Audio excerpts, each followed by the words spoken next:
سر شام سے لے کر کے اب تک ماشاءاللہ بہت ہی نصیحت آمیز بیانات ہوئے ہیں۔ اللہ رب العزت کی بارگاہ میں رضا پیش کرتے ہیں، یا اللہ یا رحمان الرحیم اس میں بات اپنی بارگاہ میں قبول فرما۔ نبی علیہ حضرت فرما رہے تھے جس کے ہاتھ میں قرآن ہوگا دوسرے ہاتھ میں اہل بیت کا دامن ہوگا وہ جنتی ہوگا، یہی فرمایا تھا نا۔ اس میں ایک چیز ہم اور جوڑنا چاہتے ہیں، قرآن تو سب پڑھتے ہیں، قرآن کون سا پڑھو؟ اس بات کا جواب اہل بیت سے سب محبت کرتے ہیں، تمہارے دل میں کون سی محبت؟ اس بات کا جواب یہ جملہ بول دینا تو بہت آسان ہے، قرآن ہاتھ میں ہوگا اہل بیت کا دامن ہاتھ میں ہوگا جنت ہماری۔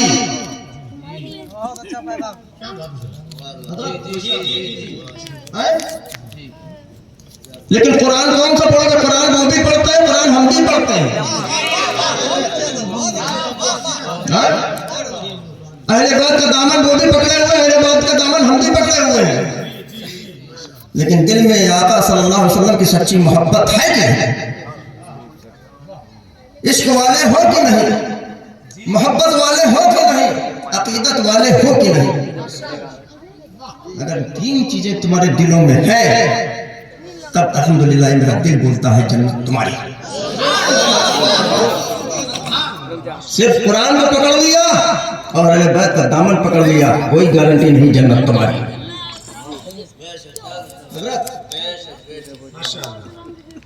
سمجھ رہے ہیں آپ میری بات کو؟ تو میرے عزیزوں تقریریں ماشاءاللہ ہو گئی ہیں، تقریر میں کرتا بھی ہوں،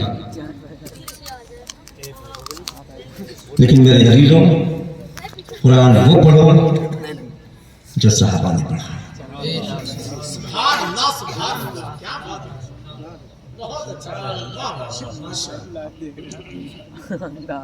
قرآن وہ پڑھو جو میرے غوث نے پڑھا ہے، قرآن وہ پڑھو جو میرے خواجہ نے پڑھا ہے،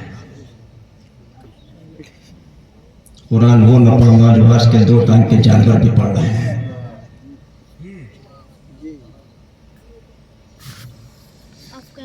اہل بیت سے محبت جب ہی ہوگی جب دل میں ہمارے عشق مصطفیٰ ہوگا،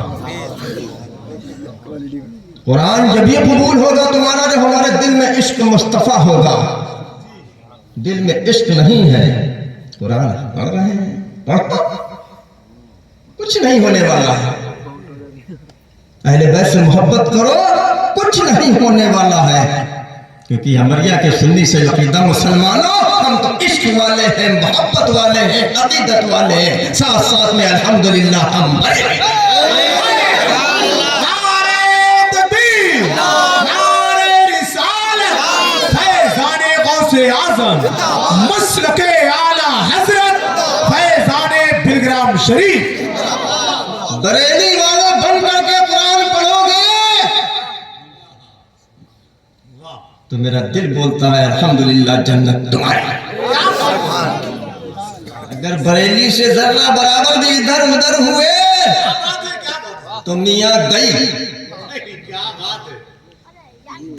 خواب میں بھی کبھی سوچ لینا، خواب میں بھی کبھی سوچ نہ لینا۔ اب میں بلگرام شریف چل کر کے آیا، صبح سے اعلان چل رہا ہوگا حضرت بلگرام شریف چل کر کے آ رہے ہیں، حضرت بلگرام شریف چل کر کے آ رہے ہیں۔ حضرت بلگرام شریف کا ایک بار نام نہیں لیا، نام لیا آتے تو بریلی۔ ایسے کیا خیال بات ہے بریلی میں بھائی؟ بریلی کا کیوں نام لیا؟ بہت ہندوستان میں بڑے بڑے شہر ہیں، ایک سے خوبصورت شہر، ایسے کیا خاص بات ہے بریلی جو آتا ہی بریلی بریلی بریلی؟ کیوں نہ بریلی کا نام لیں؟ بریلی کا تو فائدہ نہیں، یہاں پہ بیٹھے ہوئے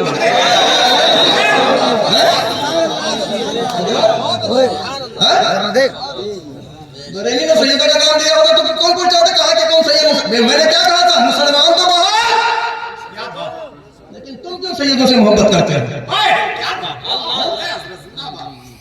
مسلمان تو بہت ہے، تم کیوں محبت کرتے ہو سیدوں سے؟ کیونکہ تم بریلی والے بریلی کا نام کیوں لیا؟ کیونکہ وہیں پر تم سنیوں کی جان ہے، ہم سنیوں کی شان ہے، ہم سنیوں کی پہچان ہے، جس کا نام احمد رضا۔ ماشاء اللہ ماشاء اللہ ماشاء اللہ سبحان اللہ سبحان اللہ۔ کھول دو یار کہاں ہے تو میرے عزیزوں، مسلک اعلیٰ حضرت یہی حق مسلک ہے، یہی سچا مسلک ہے، یہی آخرت تک پہنچانے کا راستہ ہے۔ میرے عزیزوں، مسلک اعلیٰ حضرت کو مضبوطی سے پکڑے رہو گے تو تمہارا قرآن بھی کام آئے گا، اہل بیت سے محبت بھی کام آئے گا۔ اگر اس سے ذرہ برابر بھی ہٹے، رات دن قرآن پڑھو، رات دن اہل بیت کا نعرہ لگاؤ، کچھ نہیں ہونے والا ہے۔ تو مسلک اعلیٰ حضرت کو مضبوطی سے پکڑے رہیں گے، بریلی سے محبت کریں گے، اعلیٰ حضرت کا نعرہ لگائیں گے، قسم خدا کی تمہاری جنت تمہاری۔ ٹھیک ہے؟ مسلک اہل سنت، جس کو ہم اور آپ آسان لفظوں میں مسلک اعلیٰ حضرت کہتے ہیں، مسلک اعلیٰ حضرت کو مضبوطی سے پکڑے رہنا، یہی حق مسلک ہے، یہی سچا مسلک ہے، یہی آخرت تک پہنچانے کا راستہ ہے۔ مسلک اعلیٰ حضرت زندہ باد، مسلک اعلیٰ حضرت زندہ باد۔ السلام علیکم۔ بالکل ایسے ہی بیٹھے رہیں، بالکل ایسے ہی بیٹھے رہیں۔ یہ بہت بڑا گولڈن چانس ہے، حضرت آ چکے ہیں۔ 100-200 کلومیٹر کی دوری سے لوگ گاڑیاں لے کر بیگام شریف جاتے ہیں، تب کہیں جا کے حضرت سے مرید ہوتے ہیں۔ آپ آ گئے ہیں، پہلے مرید ہونے پھر سلام ہوگا انشاءاللہ، ہے نا حضرت؟ چادر لے لیں، یہ سب مرید ہونا چاہتے ہیں حضرت۔ چادر چلیے، ایک چادر لے لیں، چادر لے لیں، مرید ہو لیں۔ جو کسی صحیح پیر سے مرید ہے وہ توبہ کی نیت سے ان کلمات کو دہرا لیں، ٹھیک ہے؟ اور جو مرید نہیں ہے تو وہ تو اپنی قسمت پر ناز کریں، ہماری نصیبے کی ارجمندی ہے ماشاءاللہ۔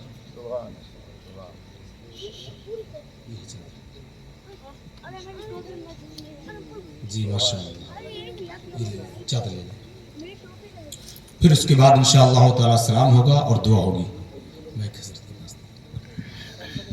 سیدھا ہاتھ اوپر رکھیں اور الٹا ہاتھ نیچے رکھیں، جہاں تک چادر نہ پہنچے وہاں ایک دوسرے کے اوپر سیدھا ہاتھ رکھ لیں۔ یہ سلسلہ، یہ کڑی وہاں تک جڑ جائے گی انشاءاللہ تعالی۔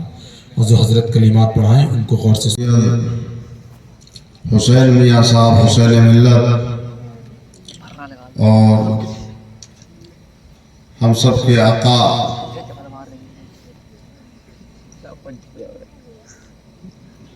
حضرت کے صاحبزادے حضرت سید فیصل میاں صاحب اللہ،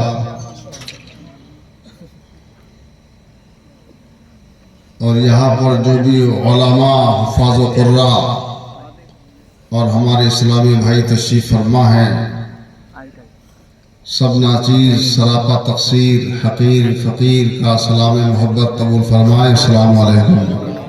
وعلیکم السلام۔ حضرات، کوئی میں تقریر کرنے کے لیے کھڑا نہیں ہوا ہوں، اپنے جلسے ہوتے ہیں تو اس میں اتنا ٹائم ہی نہیں ملتا ہے، کیونکہ الحمدللہ یہ سب ہمارے محبت کرنے والے خطابہ، علماء، فضلاء یہاں پر تشریف فرما ہوئے، میں ان سب کا شکر گزار ہوں، اور خاص کر حسین ملت کا شکر گزار ہوں، انہوں نے اپنا قیمتی وقت دیا، جس سے ہماری اور آپ کی ملاقات حضرت کے روئے انور کو دیکھ کر ہم سب اپنے ایمان کو جلا بخش رہے ہیں۔ یہ حضرت آپ جانتے ہیں، آج سے 13 سال پہلے، 14 سال پہلے یہ جلسہ ہوا تھا، بہت بڑی کانفرنس ہوئی تھی، اس وقت بھی بلگرام شریف کے حضرت تشریف لائے تھے، مگر حضرت میں اور ان حضرت میں نے زمین و آسمان کی طرح تفاوت، فرق پایا، کیونکہ سن 15 میں حج کو گئے، پھر حضرت کے ساتھ پچھلے سال حج بیت اللہ کی سعادت نصیب ہوئی، حضرت بھی تشریف لے گئے تھے، تو حضرت کا اخلاق میں نے اتنا وسیع پایا کہ اگر چراغ لے کے ڈھونڈیں گے تب بھی ایسے اخلاق والا نہیں ملے. بولو سبحان اللہ. کہ چھوٹا ہو بڑا ہو غریب ہو امیر ہو سب سے بڑی شفقت کے ساتھ محبت کے ساتھ پیش آنا. اور ابھی سید شباب میاں یہ عرس زاہدی واحدی میں تشریف لے گئے تھے تو حضرت کی تجلیات اور حضرت کے اخلاق کی ایک جھلک بتا رہے تھے کہ جتنے بھی علماء تھے چاہے جہاں سے آیا سب پر حضرت نے اپنا کرم فرما کر اور سب کو انعام و اکرام سے نوازا. تو میں نے یہ سوچا کہ حضرت کو دعوت دے دی جائے اور آپ سب لوگوں سے ملاقات ہو جائے. تو جو بیعت نہیں ہوئے تھے تو وہ بیعت ہو گئے. اب سب آپ جو بیعت نہیں تھے وہ حضرت کے مرید ہو گئے. اور کس کے مرید ہوئے ہیں؟ آپ علیہ رسول کے ہوئے ہیں. اللہ کے رسول نے فرمایا مثل اہل بیتی کا سفینۃ نوح فمن رکب علیہا فنجا. یہ مشکاہ شریف میں حدیث شریف ہے کہ میری اہل بیت کی مثال نوح علیہ السلام کی کشتی کی طرح ہے. جیسے نوح علیہ السلام کی کشتی پر جو سوار ہو گیا تھا تو وہ بچ گیا، ایسے ہی جس نے میری اہل بیت کا دامن عقیدت و محبت کے ساتھ، حضرت نے فرمایا عقیدت بھی ہو محبت بھی ہو، پکڑ لیا اہل بیت کا دامن تو انشاءاللہ وہ بھی کامیاب ہو گیا، یہاں بھی کامیاب اور آخرت میں بھی کامیاب. کل اسی اسٹیج پر انشاءاللہ العزیز آج یہ مردوں کا جلسہ ہے اور کل خواتین کا عالمات کا جلسہ ہوگا. جو جامعہ سیرت فاطمہ سے 18 بچیاں فارغ ہو رہی ہیں جنہوں نے بخاری شریف پڑھ کر اور مسلم شریف ترمذی شریف اور تفسیر پڑھ کر یہاں مدرسے سے ان کو ردائے مبارک سے نوازا جائے گا. تو کل آپ سب لوگ اپنی اپنی گھر کی عورتوں کو یہاں بھیجیں. یہ سب کو بند کر دیا جائے گا، باہر سے کوئی مرد نہیں ہوگا، اس میں صرف خواتین ہوں گی، عورتیں ہوں گی، ان کی دستار بندی ہوگی. اور آج دو لوگوں کی دستار بندی ہونا تھی جن کی دستار بندی جب ہمارا ادارہ یہ حفظ کا وہ چلتا تھا کرونا سے پہلے ان کی دستار بندی نہیں ہو پائی تھی، مگر وہ کسی وجہ سے حفاظ کرام آ نہیں پائے.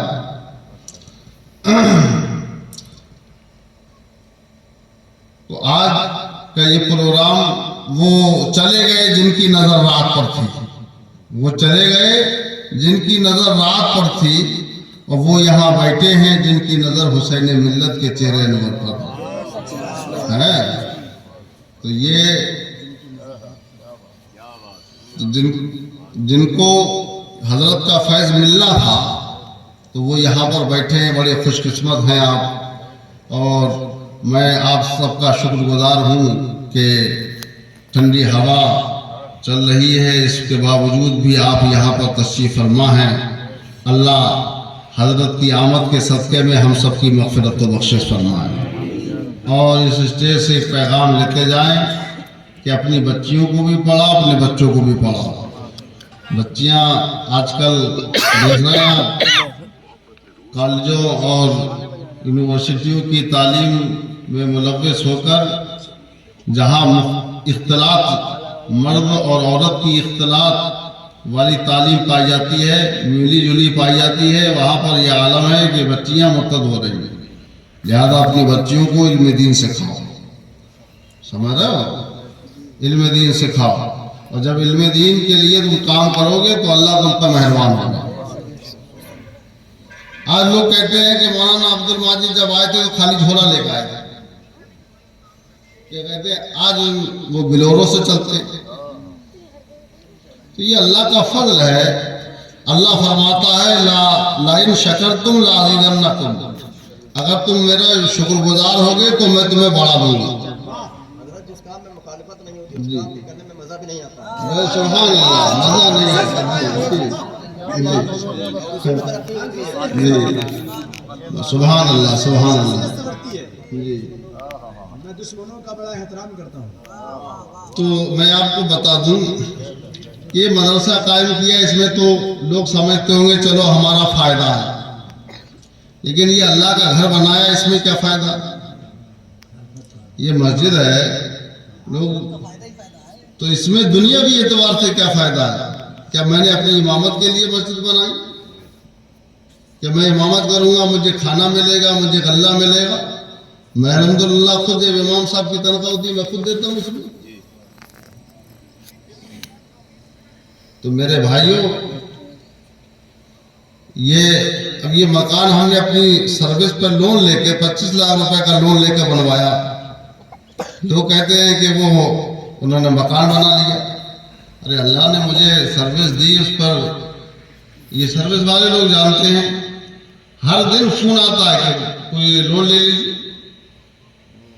ہر دن فون آتے ہیں تو اس پر یہ بنا لیا تو لوگ کہتے ہیں کہ وہ مکان بنا لیا یہ جو ہے سامنے والا یہ میرا گھر ہے سمجھ رہے ہیں یہ مدرسہ نہیں ہے مدرسہ جس پر یہ لائٹنگ ہو رہی ہے یہ والا مدرسہ ہے میں آپ سب کو بتا دوں یہ میرا گھر ہے کسی وجہ سے جب اس میں جگہ نہیں تھی لڑکیوں والا مدرسہ چالو ہوا تو جگہ نہیں تھی اس لیے لڑکوں کو اس میں شفٹ کر دیا گیا تھا تو اس سے یہ لازم نہیں آتا جہاں جہاں بچہ پڑھے گا وہ سب مدرسہ ہو جائے گا ہے نہیں تو یہ اور اللہ جانتا ہے یہ اللہ خود فرماتا ہے انما یخشی اللہ من عبادہ العلماء کہ مجھ سے ڈرنے والے اللہ سے ڈرنے والے علماء ہیں تو یہ اللہ کا کلام پاک کا اعلان ہے خدا اللہ جانتا ہے کہ جائز اور ناجائز کو میں جانتا ہوں میں نے پڑھا ہے جامعہ اشرفیہ مبارک میں یہ مولانا قاسم مصباحی جانتے ہیں میرے شب و روز کو جانتے ہیں جب میں پڑھتا تھا اس زمانے میں کوئی نماز نہیں چھوٹتی تھی سب لوگوں کے جو اپنے اسٹوو سے پہلے سبزی بناتے تھے ہاسٹل میں اس دور میں کھانا جو ہے ایسی دال ملتی تھی جب دال لینے جاتے تھے تو ایک آدمی دال کو چلاتا تھا اگر 5 منٹ چھوڑ دی جائے تو پانی اوپر دال نیچے مولانا قاسم مصباحی صاحب تو وہ دال لے کے آتے تھے تو اس کو بھگاڑتے تھے اور تھوڑی سبزی بناتے تھے اپنے ہاتھ سے سبزی بنانا پڑتی تھی تو ہماری کبھی سبزی جلتی نہیں تھی اس کی وجہ یہ تھی کہ ہم اپنے ٹائم سے اس کو بنایا اور جیسی اذان ہوئی اذان ہونے کے بعد مسجد چلے جاتے یہ مولانا قاسم گواہ ہے اور قدیم ہاسٹل میں رہے جو اوباش قسمت تھے وہ نیو ہاسٹل میں رہتے زیادہ تر سب زیادہ تر تو اس وقت وہاں